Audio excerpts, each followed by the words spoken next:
नमस्ते। कैसे हैं बच्चों? एक लंबे अरसे के बाद हम मिल रहे हैं। उम्मीद है छुट्टियों का जो ये पीरियड निकला है बहुत ही अच्छा निकला होगा और मुझे पूरा यकीन है कि आप सभी स्वस्थ एवं प्रसन्नचित्त होंगे। आगे पढ़ाई की बातें की जाएं। रेडी हैं सब? तो चलिए आज हम एक नया चैप्टर, नई यूनिट चालू करते हैं और हम बात करेंगे युवावस्था की, यानी कि जिस स्टेज में आप लोग हैं अब हम उसी के बारे में बात करेंगे। इसीलिए मुझे नहीं लगता कि इसमें मुझे बहुत ज़्यादा कुछ नया आप लोगों को बताने के लिए होगा मेरे पास में, क्योंकि आप लोग सभी उस स्टेज से अब गुज़र रहे हैं। और ये जो युवावस्था की स्टेज है ये हर लोग के अनुसार भी 18 साल से प्रारंभ होकर के, जब एक बार व्यक्ति ने पूर्ण वयस्क अवस्था प्राप्त कर ली, वहाँ से प्रारंभ होकर के लगभग 40 वर्षों तक की अवस्था ये मानी गई है। अगर ब्रॉड क्लासिफिकेशन हम देखें तो आपके सिलेबस में यहाँ से आगे की तीनों अवस्थाओं की बात की गई है। ये युवावस्था या जिसको हम अडल्टहुड कहते हैं, फिर इसके बाद में आती है 40 से ऊपर 60 वर्ष तक, यानी कि 40 से 60 ईयर्स तक की जो अवस्था है वो मध्य अवस्था कहलाती है, जिसको हम अपनी आम बोलचाल की भाषा में अधेड़ अवस्था भी कहते हैं। और फिर बात आती है 60 पार वृद्धावस्था की, जिसको old age, elderly, senior citizen इत्यादि किसी भी नाम से हम जान सकते हैं। वृद्धावस्था हम उसको सामान्य बोलचाल की भाषा में कहते हैं। वो 60 वर्ष से ऊपर जब तक इंसान जीवित रहता है तब तक वो फिर उसी अवस्था में रहता है। सामान्यतया हम इसको 60 से 100 वर्ष तक की मान सकते हैं, जिसकी जितनी लाइफ हो वैसा। उसमें भी अगर हम कैरेक्टरिस्टिक्स के हिसाब से देखें तो 60 से 75 तक की अवस्था में कुछ फ़र्क होते हैं और 75 से भी बाद की अवस्था में और भी कुछ डिफरेंसेस हम देख सकते हैं। खैर, ये तो हुई आगे तक की बात, लेकिन फ़िलहाल हम आज जो अब अपनी बात हम आगे बढ़ाएंगे वो हम बात करेंगे सबसे पहले युवा अवस्था यानी कि अडल्टहुड की, जो कि 18 वर्ष से प्रारंभ हो सकती है। इसको प्रौढ़ अवस्था भी कह सकते हैं और हमारे शास्त्रों में भी इस अवस्था का विशेष महत्व है। शास्त्रों में इस अवस्था को गृहस्थ आश्रम के नाम से जाना गया है और ये वो अवस्था है जिसमें बहुत सारी रिस्पॉन्सिबिलिटीज़, बहुत सारे कर्तव्य, जिम्मेदारियां व्यक्ति के ऊपर आती हैं, चाहे वो महिला हो या पुरुष हो। दोनों ही रूप में खूब सारी जिम्मेदारियों का निर्वहन इस अवस्था में करना पड़ता है।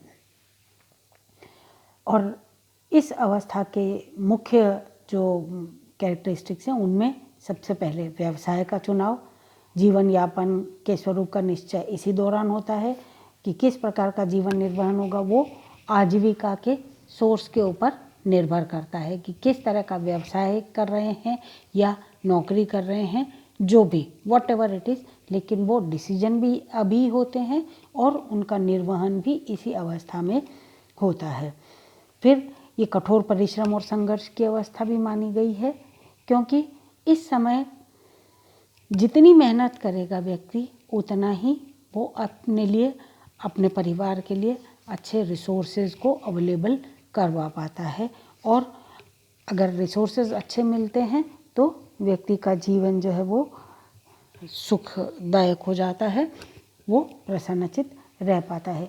इस अवस्था में व्यक्ति जैसे कर्म करता है उसका फल उसको बुढ़ापे में जा कर के मिलता है। 21 वर्ष से लेकर के लगभग 40 वर्ष तक की अवस्था प्रौढ़ अवस्था या युवा अवस्था कहला रही है। हर लोग के अनुसार 20 से 40 वर्ष की अवस्था है ये। और धनार्जन की दृष्टि से भी ये अवस्था बहुत महत्वपूर्ण है, क्योंकि व्यक्ति किन स्रोतों से उसकी धनार्जन करेगा उसका निर्धारण हो जाता है और वो क्या बनना चाहता है वो इस समय बन जाता है। अपने व्यवसाय का चुनाव करता है, कठोर परिश्रम करता है, विद्या अर्जन करता है, अगर उसको IAS, IPS, doctor, engineer, chartered accountant, army, जो कुछ भी बनना है, जिस भी फील्ड में जाना है, वो सब यहाँ पर न सिर्फ डिसाइड हो जाते हैं बल्कि वो बन भी जाता है और अपने कर्तव्यों का निर्वहन भी चालू कर देता है। जीवन के सभी सुख उसको मिलते हैं, सर्वत्र मान सम्मान मिलता है, नाम, धन, यश, ऐश्वर्य इत्यादि सभी अब वो हासिल कर पाता है, समाज में प्रतिष्ठा भी उसको मिलती है। लेकिन ऐसा नहीं है कि सिर्फ धनार्जन ही यहाँ पर करना है, इस धनार्जन के साथ विद्या अर्जन और फिर धनार्जन, इन दोनों के साथ में एक और महत्वपूर्ण चीज़ जो यहाँ पर इस अवस्था में होती है वो है, अगर शारीरिक रूप से देखा जाए, बायोलॉजिकली अगर हम देखें तो बच्चा जो अभी पहले बच्चा था, फिर किशोर हुआ, अब वो पूर्ण वयस्क हो चुका है, यानी कि अब वो शारीरिक रूप से भी पूर्णतया सक्षम है, प्रजनन क्षमता उसकी अब चरम पर है। अब वो न सिर्फ बच्चों को जन्म दे सकता है, अगर एक स्त्री है तो जन्म दे सकती है, अगर पुरुष है तो वो अपने वीर्य का दहन कर सकता है, और इस तरह से स्त्री और पुरुष दोनों की इस परिपक्वता की अवस्था में आने पर नए जीवन का आरंभ वो दोनों मिल करके कर सकते हैं, यानी कि नए शिशु को जन्म दे सकते हैं। और जन्म देने से पहले विवाह जैसी संस्था में वो बंधते हैं, उस संस्था के दोनों सदस्य बन जाते हैं और उस संस्था में रहते हुए ही उनको एक दूसरे के साथ में शारीरिक संबंध बनाने की इजाज़त भी समाज देता है, और उसी के तहत वो अब किसी भी शिशु को जन्म दे पाते हैं और मानव प्रजाति को इस तरह से आगे बढ़ा पाते हैं। तो ये सारे जो कार्य हैं वो इस अवस्था में ही हो पाते हैं, और इन सब के ऊपर जहाँ व्यवसाय का भी डिसीजन हो गया, एजुकेशन भी कंप्लीट हो गई, जॉब अब लग चुकी, मेट सिलेक्शन, जीवन साथी का चुनाव यहाँ हो गया, और उस जीवन साथी के साथ में जीवन यापन भी प्रारंभ हो गया। इन सब के साथ में कुछ सामाजिक जिम्मेदारियां भी बदलती हैं। अब माता पिता जो थे इन वयस्कों के, वो अब वृद्धावस्था की ओर अग्रसर हो गए हैं। तो एक तरफ माता पिता की जिम्मेदारियां भी उठानी है, बच्चे भी पैदा करने हैं, उनको पालना भी है, और एट द सेम टाइम अपने माता पिता की देखभाल भी करनी है। अगर स्त्री है तो वो जिस परिवार में आती है उस परिवार में अपने पति के माता पिता यानी कि अपने सास ससुर की सेवा भी करना या उनकी जिम्मेदारी उठाना भी उसके ऊपर आ जाता है। तो इस तरह से एक स्त्री और एक पुरुष दोनों मिलकर के अपने नए विवाह के माध्यम से जो परिवार बनता है उस परिवार की सभी जिम्मेदारियों को निभाते हैं और सामाजिक जिम्मेदारियों को भी निभाते हैं। समाज भी उनसे काफ़ी चीज़ें उम्मीद करता है अब कि छोटे भाई बहनों की देखभाल करना, समाज में पास पड़ोसियों की मदद करना, एट्सेट्रा एट्सेट्रा। हम देखते हैं समाज में अगर मान प्रतिष्ठा चाहिए तो हमें समाज के साथ मिल करके उसके अनुरूप भी चलना होता है। तो इतने सारी जिम्मेदारियों का, कर्तव्यों का वहन इस जगह पर, इस अवस्था में व्यक्ति को करना पड़ता है।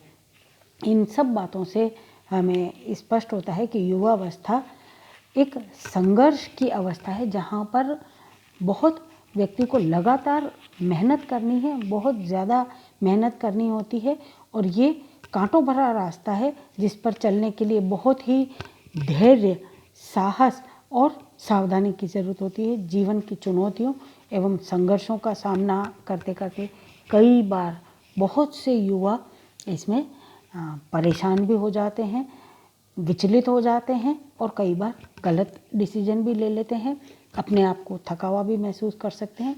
तो ये सब चीज़ें तभी संभव है, एक सफल जीवन तभी संभव है जब बहुत ही धीरज के साथ में और समझदारी के साथ में इस अवस्था के निर्णय लिए जाएं, और उन पर न सिर्फ निर्णय लिए जाएं बल्कि उन पर अमल भी किया जाए।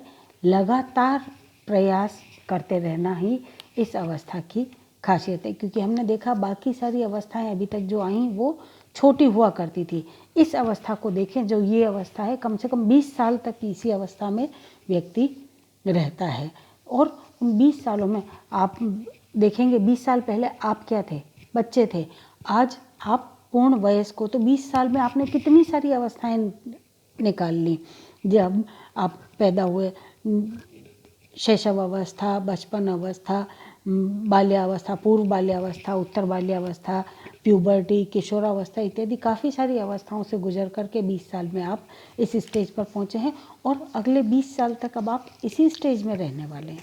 तो ये जो फ़र्क है ये हमें समझने की ज़रूरत है कि क्योंकि ये पीरियड बहुत लंबा है इसीलिए, और अब न सिर्फ यही पीरियड लंबा, बाकी आगे आने वाले अब सारे ही पीरियड लंबे ही हैं।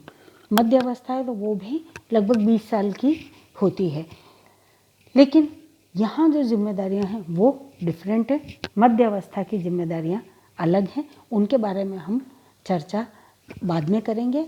अभी जो हम बात कर रहे हैं वो युवावस्था की ही कर रहे हैं, 40 वर्षों तक की ही। तो हम देख सकते हैं कि अगर 20-25 साल में किसी व्यक्ति की या 27-28 साल तक एक लड़की या लड़के की शादी होती है, तो आगे आने वाले 15-20 साल तक उनके पास में 2 या 3 बच्चे होते हैं, और उनमें से जो पहला बच्चा होता है लगभग 40 की अवस्था आने तक, तो पहला बच्चा 35 पार पहुंच गए तो पहला बच्चा जो वो तो लगभग किशोरावस्था तक पहुंच जाएगा, टीन एज उसकी प्रारंभ हो जाएगी। तो इस तरह से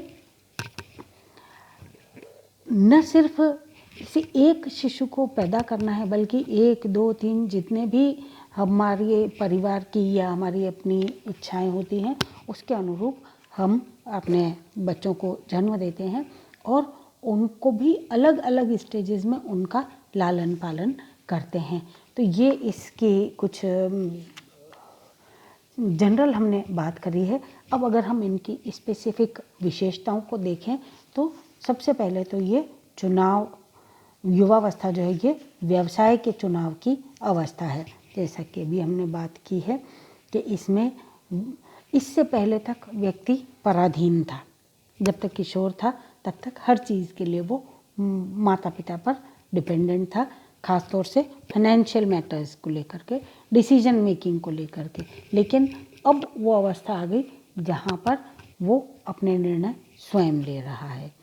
अब वो क्योंकि आर्थिक रूप से भी इंडिपेंडेंट है, सक्षम है, तो अब वो माता पिता से मदद लेने की बजाय अब वो उस स्टेज में आ गया जहाँ वो अपने माता पिता की मदद भी कर सकता है, और जिस लड़की से विवाह करता है उसका लालन पालन भी कर सकता है और अपने आने वाले बच्चों के लिए भी वो प्लानिंग कर सकता है और उनको भी वो जो सुख सुविधाएं वो देना चाहता है वो सब उनके लिए भी संभव करा पाता है। तो ये जो है ये अवस्था चुनाव की अवस्था है, व्यवसाय के चुनाव की अवस्था है, जहाँ पर बच्चा अब व्यक्ति, अब हम उसको बच्चा नहीं कहेंगे, वयस्क है तो हम उसको उसी नाम से बुलाएंगे।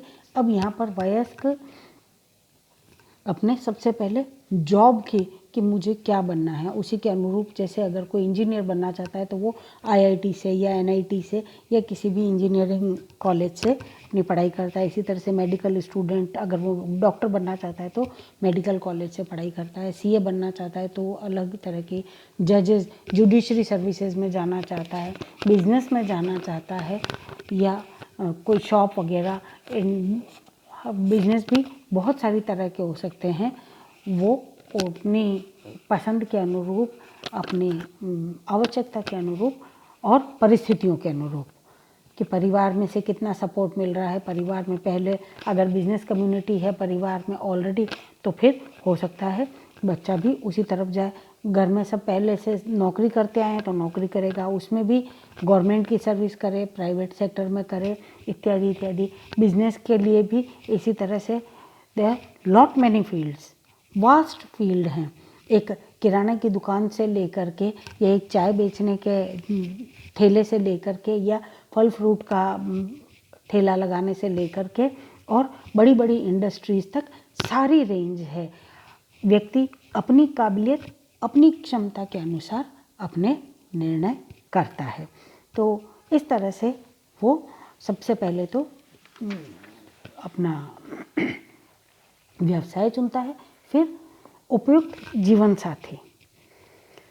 ये भी डिसीजन अपने आप में बहुत महत्वपूर्ण है, क्योंकि अगर जीवन साथी अच्छा नहीं मिला तो जीवन यापन मुश्किल हो जाता है, कड़वे अनुभवों का सामना करना पड़ता है। और कई बार अगर लड़का और लड़की दोनों में आपस में तालमेल ठीक नहीं बैठता है तो ये जो परिवार रूपी संस्था है इसमें संबंध विच्छेद की अवस्था आ जाती है, जिसको हम तलाक के नाम से जानते हैं, और जो किसी भी सूरत में उचित नहीं है। ख़ास तौर से उस कंडीशन में जब आपके पास में एक या दो छोटे बच्चे हों, तो उन बच्चों का भविष्य जो है वो भी अंधकारमय हो जाता है कि बच्चे माँ के पास रहें, पिता के पास रहें। उस कंडीशन में बच्चों को भी या तो माँ का प्यार मिल पाता है या पिता, यानी कि किसी न किसी प्रकार की वंचना तो उन बच्चों को देखनी ही पड़ती है। तो ये जो परिस्थितियाँ हैं ये अच्छी नहीं है। इसीलिए जीवन साथी का चुनाव भी अपने आप में बहुत ही महत्वपूर्ण मुद्दा इसमें माना गया है। बच्चों, मुझे अपनी बात को यहीं बीच में विराम देना पड़ेगा। इन दो बिंदुओं को तो हमने आज डिस्कस कर लिया है।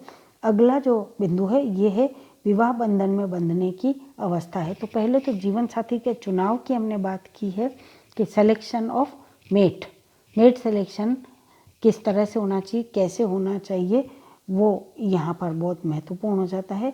और फिर अब उसके आगे जो बात हम करेंगे वो अगली बार करेंगे बात, और वो है कि विवाह बंधन में बंधने की अवस्था है। तो विवाह में बंधने के बाद में उसकी क्या जिम्मेदारियां हो जाती हैं, इसके बारे में हम कल विस्तार से चर्चा करेंगे। तब तक के लिए अपना ध्यान रखिएगा। धन्यवाद।